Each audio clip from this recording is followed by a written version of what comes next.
Welcome to episode 1 of our series, The Crown. Over the next few weeks, we are going to be talking about the stories of some kings in the Old Testament, and more importantly, what we can learn from their stories, things that we can take away from it. Because even though these were kings, and we may look at it and say that I can't relate to that, the truth is we can. We can look at their stories and see the difficult situations they were put in, see what the circumstances they had to figure out, and recognize ourselves in that.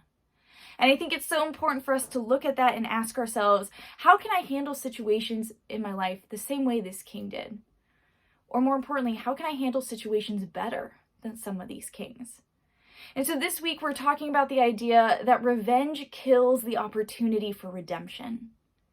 And I know you guys all know about revenge. It's something that we've all dived into a little bit in our lives. It's not always the wisest or best decision, but revenge is when we want retribution, when we want somebody to hurt the way that they have hurt us.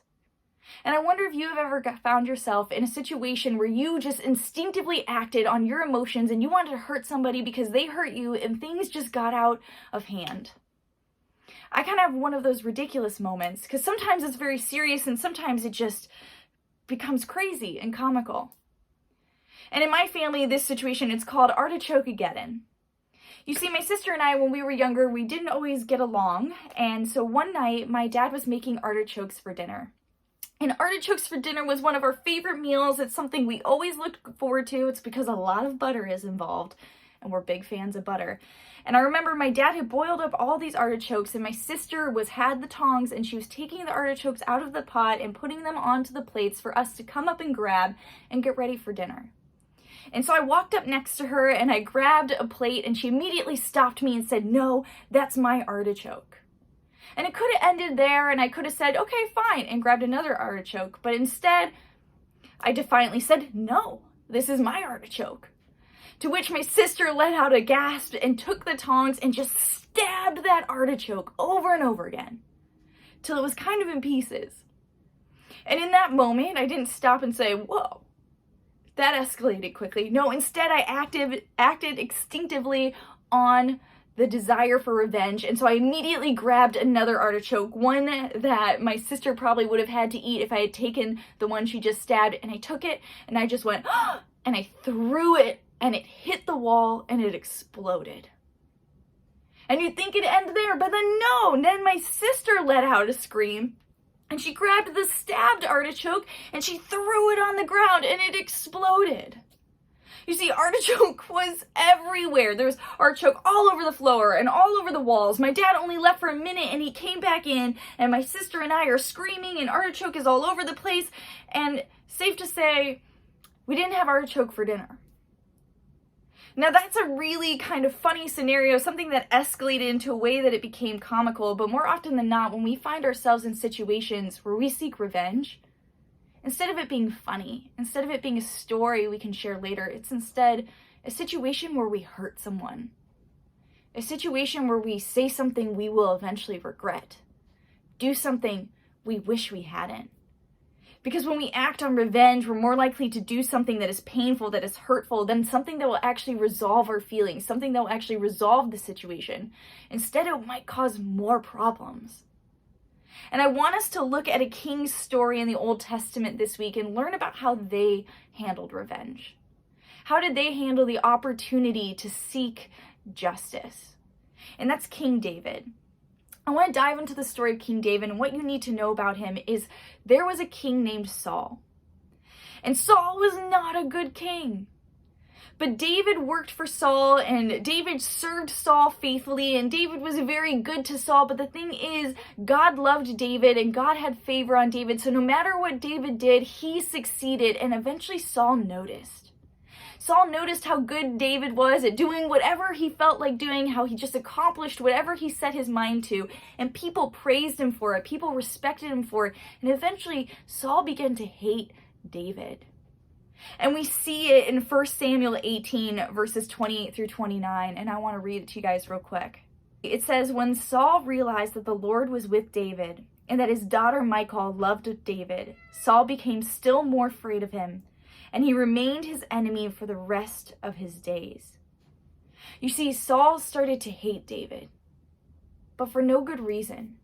Saul became jealous and he became angry and he started to dislike David because he felt like he couldn't measure up to the things that David had. He didn't like that David was more successful than him, so Saul decided he wanted to hurt David. Saul decided he wanted to kill him. And Saul would try to hurt David with a spear, but eventually Saul set out to kill him and David escaped. David escaped Saul's attempts to kill him, but he went on the run and he went into hiding into the wilderness because Saul wanted David dead.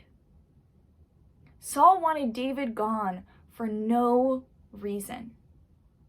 But here's the thing, Saul went out after David. He went out to find David and to kill him, but something interesting happened. Saul decided to take a break from the hunt. He decided to essentially use the restroom.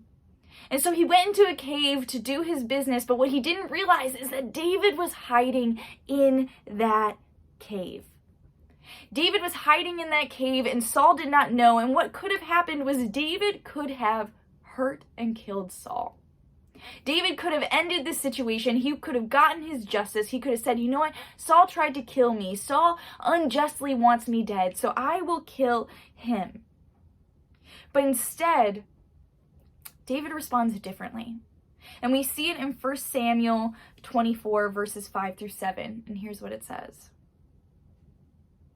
Afterward, David was conscience-stricken for having cut off a corner of his robe. He said to his men, "The Lord forbid that I should do such a thing to my master, the Lord's anointed, or lay my hand on him, for he is the anointed of the Lord." With these words, David sharply rebuked his men and did not allow them to attack Saul, and Saul left the cave and went on his way. You see, what happened is David came up, and instead of killing Saul, instead of hurting him, David secretly cut off a corner of the robe and then told the rest of the men, "Do not hurt Saul. This isn't the right thing to do. Revenge isn't the right course of action." So instead, David then comes out of the cave and he calls to Saul and he shows Saul, "Hey, why do you hunt me? I have no reason to hurt you. I'm not going to hurt you. Look, I cut off this robe when I could have killed you and I didn't." And we see how Saul responds in 1 Samuel 24, verses 16 through 19. And this is what it says. When David finished saying this, Saul asked, "Is that your voice, David, my son?" And he wept aloud. "You are more righteous than I," he said. "You have treated me well, but I have treated you badly. You have just now told me about the good you did to me. The Lord delivered me into your hands, but you did not kill me.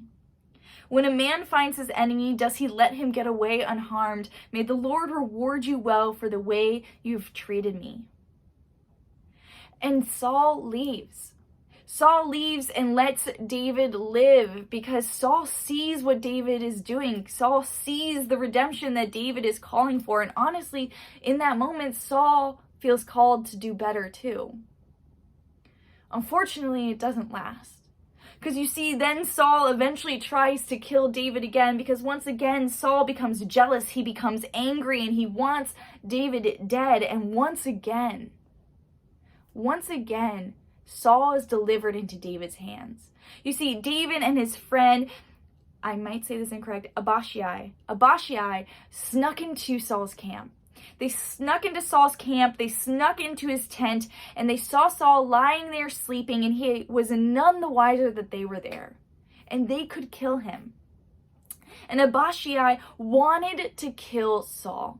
He asked David to let him kill him, to let Saul die, but David said no. And instead, David grabbed a spear that was stuck next to Saul's head and grabbed a water jug, to prove that he had been there. And he did it because he wanted Saul to know that he had been there, that he could have killed him, but he didn't. And then David and his friend, they go out of the camp, they sneak back out, they go up on the hill, and then they call to Saul and they call to his army. And once again, David shows, "I could have killed you, but I have not. I could have had my revenge, but I chose something different." And here's how Saul responds. And it's in 1 Samuel 26, verse 9. Then Saul said, "I have sinned. Come back, David, my son, because you considered my life precious today. I will not try to harm you again. Surely I have acted like a fool and been terribly wrong." And you see, Saul lets David go. Saul sees that David has done something better than him. Saul sees that he needs to try and do better as well. And the thing is, Saul does eventually die, and David does eventually become king. But there's something so important about their relationship, something so important about the way David responds that we need to remember, that we need to learn from. Because you see, David had multiple times to have revenge. And not just revenge on somebody who hurt his feelings, but revenge on somebody who tried to kill him, somebody who tried to hurt him when David had done nothing wrong. Now, I don't know about you guys, but I think when we get hurt, especially when we haven't done anything to deserve it, we can be fueled with anger. We can be fueled with a desire for them to be hurt as well. We want justice. We can be consumed with this righteous anger that somebody needs to be owed what they are owed, that somebody needs to cry if they have made us cry, somebody needs to hurt if they have made us hurt. But if you really stop to think about it, is that the right thing to do? Is that the best thing to do? Is that really what you should want? Because wanting somebody else to hurt ultimately then leads for you to be hurt more as well. And I think it's so important that David sees something better. David sees a better way of going about things, and what he sees is God's way. He sees that there is something better in giving forgiveness. There's something better in giving more chances. There's something better when calling people to redemption, calling people to do better, to grow, to learn, than to condemn them, to hate them, to punish them. Now, I want you to hear me when I say this. Seeking revenge is something that's malicious. It's when our intent is to hurt, when our intent is to wound, when our intent is to demean, to diminish somebody's sense of self-worth, their confidence, their security. It's we want to hurt somebody in the way they have hurt us. But forgiving someone, asking somebody to have redemption does not mean we let them walk all over us. We let them continue to hurt us. In no way am I ever asking you to allow someone to continue to hurt you because that is what God has called you to. No, you are absolutely called to set good boundaries, to not allow people to hurt you, but you don't need to fuel your life with the desire to hurt them as well. With the desire to cause pain, the same kind of pain that has been caused to you. Because in the end, it doesn't breed anything good. It doesn't build into your life. It doesn't make you a better person. And ultimately, it doesn't make you feel better. You see, after the first time that Saul had learned from David, when David had let Saul go and Saul said he had learned and he decided to leave, David didn't go back to the kingdom with Saul. David wasn't like, oh yes, all is forgiven. I will just turn the other cheek. I won't remember any of this. No, David still knows who Saul is. David still knows there's pain there. But David won't sink to Saul's level. David won't diminish his self-worth to act like Saul. David doesn't see the point in causing the kind of pain that Saul has caused. He doesn't see it as something God-honoring. He doesn't see it as something worth doing. And that's important, guys. David understands what it means to have boundaries, but David also understands what is worth doing and what isn't. But more importantly, David is somebody who's after God's own heart. You see, that's something we heard about David a lot, but I think it's important for you guys to understand is David was very in tune to God's will. He was very attuned to God's voice and what God wanted. And if David decided that Saul was worth saving, that Saul was worth creating opportunity for redemption, then God thought that too. You see, because David had other people. David had the men in the cave and he had his friend in the tent telling him to kill Saul, exact his revenge, get his justice. But David said no. He knows what's better. And that's because David values God's voice above all else. God's will above everybody else's. God's righteousness above his sense of justice. And so David decided to lean into God, into who God says he is, into what God calls him to do, instead of leaning into David's feelings, leaning into his emotions, leaning into his pain, and saying, I will get my justice. Instead, he said, I will glorify God with my actions. And I think that's important for us to ask. Are you listening if there's some kind of contempt in your life, if there's some kind of injustice, if there's some kind of pain, is there some kind of tension? Are you listening to people that are fueling hatred, fueling anger, fueling this sense of revenge, instead of leaning on God and asking him, what is the right thing to do in this situation? What is the right way to handle this? Because yes, it's good to have friends and people you can talk to, but God's voice matters. His opinion matters. What he calls us to matters. But I also think it's important for you to understand and learn from David is that we always have the choice to drop our weapon. We can think that the only choice to respond to somebody who has caused us pain is to cause them pain as well, but we always have another choice, and that is to drop our weapon. Whether our weapon is words, whether it's tension, whether it's cruel acts, whether it's physical violence, whether it's our anger, our self-righteousness, whatever we deem as our weapon to hurt someone, we don't have to use it. Instead, we can choose to communicate. Instead, we can choose to set healthy boundaries. Instead, we can choose to hold ourselves to a higher standard, and hopefully the person who has hurt us will hold themselves to that standard as well. But revenge isn't our only choice. And we need to remember that. And then finally, God always gives us another weapon. And it's talked about in the New Testament, it's talked about the sword of truth, and it's talked about the Holy Spirit, but God gives us ways to defend ourselves. God gives us ways to take care of ourselves, but we don't do it with pain. We don't do it with cruelty. We don't do it with unkindness. But instead, we try and surround ourselves with the absolute truth, which is God's love, God's goodness, God's sovereignty, and realizes that no matter how hard we've been hurt or disrespected or wounded, God is good and God will take care of us. And we do not need to wound someone else in order for ourselves to feel better. Because our worth is not in what people say about us. Our worth is not in how people treat us. Yes, we know how we should be treated and we value that and we'll create boundaries for it. But we will not sink to others' levels. Because we know the truth of who God is and we know the truth of who he says we are. And that his love is our weapon. His sovereignty is our guide. And if we trust in him and we listen to his voice and we recognize that revenge is not the only choice, we can do better. We can be better. So here's what I want to challenge you guys with today. Where in your life is there some tension? Where in your life have you been hurt?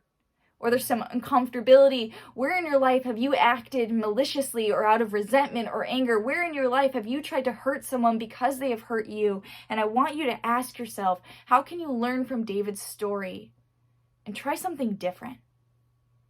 Put down your weapon and try something that might actually help bring resolution. And if not resolution, might help create healthier boundaries. Because we are not called to sink to others' levels.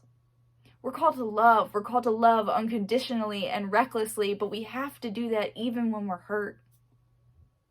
And we have to do that by listening to God, recognizing revenge is not our only choice, and understanding the truth of who God is far better than what anybody else has to say about us. So that's what I want you to be talking about today. Where in your life have you been choosing revenge instead of seeking redemption? Not just redemption for yourself, but redemption for somebody else. An opportunity for someone to grow or change. Where in your life have you seen that? Where in your life have you acted like Saul instead of David? And how can you maybe head into those situations and try something different? Put down your weapon, whatever it might be, and seek to do something that might actually bring growth instead of hurt and pain. I know that's not an easy thing to talk about. It's not even an easy thing to admit in ourselves when we've sunk to those levels, but I'm sure we've all done it. So I want you to be honest with yourselves today. Where in your life have you sought revenge? And how can you be better about heading in tomorrow seeking redemption? All right, guys, let's into announcements and then head to small group. Hey guys, I have a couple announcements for you. I just want you to be aware of what we have going on, especially in the month of July over the next few weeks. And the first and foremost is this Wednesday night, we are kicking off our Judges Bible study. We're gonna dive into the book of Judges and we're gonna learn a little bit more about the nation of Israel and how God used them and moved through them, but also how they might have failed or succeeded in some ways. It's a lot to learn, it's going to be great, and so we hope to see you there on Wednesday night. Next, we have our Smash Brothers tournament. I know some of you are very excited for this, and it is going to be happening after Impact from 12:30 to 2 p.m.